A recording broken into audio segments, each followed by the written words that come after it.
Assalamualaikum warahmatullahi wabarakatuh. Saya Amanda Putri Silmina dari kelas 11 2 akan menceritakan tentang Daulah Abbasiyah. Sejarah lahirnya Daulah Abbasiyah. Kebangkitan Daulah Abbasiyah dimulai dengan gerakan-gerakan perlawanan terhadap kekuasaan Daulah Umayyah di Andalusia pada masa kepemimpinan Khalifah Hisham bin Abdul Malik. Pada masa Umayyah, proses Arabisasi sangat kental dalam tampuk kepemimpinan, kurang melibatkan kaum mawali atau azam atau non-Arab, dan memberikan denda kepada bangsa-bangsa yang dikuasai, serta harus adanya jizyah bagi para mualaf, serta tidak melibatkan kaum Syiah Khawarij dalam pemerintahannya. Gerakan-gerakan perlawanan terhadap Daulah Umayyah menemukan momentumnya ketika para tokoh pemprakarsa Daulah Abbasiyah, diantaranya Muhammad bin Ali, menjadikan kota Kufah sebagai pusat kegiatan rintisan kekuasaan yang baru. Daulah Abbasiyah berdiri sejak 750 Masehi hingga 1258 Masehi. Daulah Abbasiyah memegang peranan penting sebagai salah satu daulah terbesar setelah Daulah Umayyah. Daulah Umayyah berakhir pada tahun 132 Hijriah atau 750 Masehi, yaitu dengan wafatnya pemimpin terakhir mereka, yaitu Khalifah Marwan bin Muhammad di Fustat. Dengan demikian, secara de facto berdirilah kekuasaan Daulah Abbas atau Khalifahan Abbasiyah. Wilayah Daulah Abbasiyah pada masa kejayaannya yang meliputi seluruh wilayah Jazirah Arab, Irak, Persia, Syam, Mesir, dan sebagian wilayah benua Afrika Utara. Daulah Abbasiyah merupakan salah satu pilar kejayaan umat Islam pada masa klasik. Pada zamannya tidak ada bangsa yang bisa menandingi gemerlapnya peradaban dan kemajuan ilmu pengetahuan yang berkembang pada masa itu.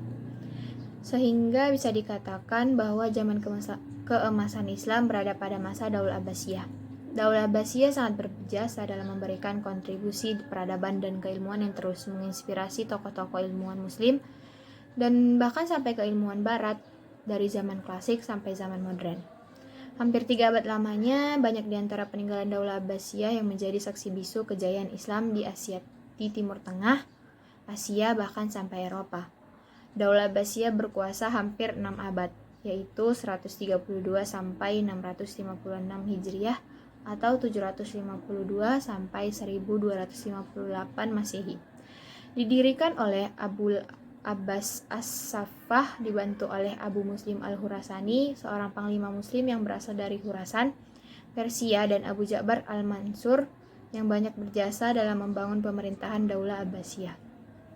Dinamakan Daulah Abbasiyah sendiri karena para pendiri dan penguasa daulah ini adalah keturunan Abbas, paman Nabi SAW.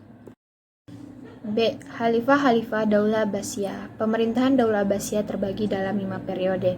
Dalam setiap periode terjadi perubahan kekuasaan dalam sistem pemerintahan kebijakan militer. Selama kurang lebih 5,5 abad, pemerintahan Daulah Abbasiyah dipimpin 37 khalifah. Berikut adalah beberapa khalifah yang memberikan peranan penting dalam perjalanan Daulah Abbasiyah. Yang pertama, 1. Abul Abbas As-Saffah. Yang kedua adalah Abu Ja'far Al-Mansur. Yang ketiga, Muhammad Al-Mahdi. Yang keempat adalah Harun Al-Rashid.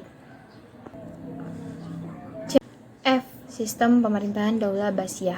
1. Pimpinan pemerintahan. Pemerintahan Daulah Abbasiyah dipimpin oleh seorang khalifah sebagai pemimpin tertinggi, dibantu oleh wizarat yang dijabat oleh wazir atau perdana menteri dalam menjalankan pemerintahan. Dibentuk Diwanul Hitabah yang dipimpin oleh Raisul Khutab dan dibantu oleh beberapa sekretaris, yaitu Katibul Rasail atau sekretaris urusan pesuratan.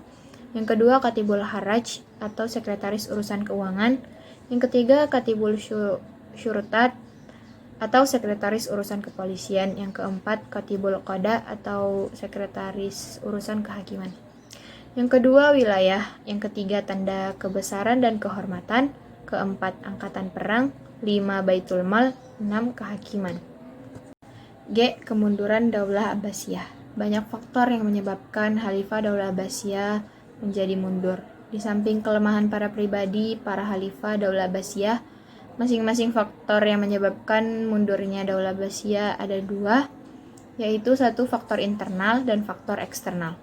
Faktor internal itu ada 3, yaitu gaya hidup mewah di kalangan penguasa, persaingan antar bangsa, dan kemerosotan ekonomi konflik keagamaan.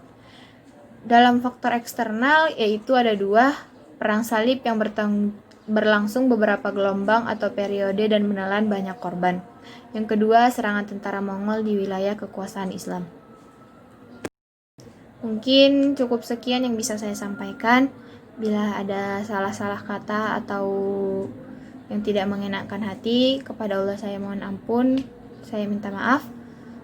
Sekian, Assalamualaikum warahmatullahi wabarakatuh.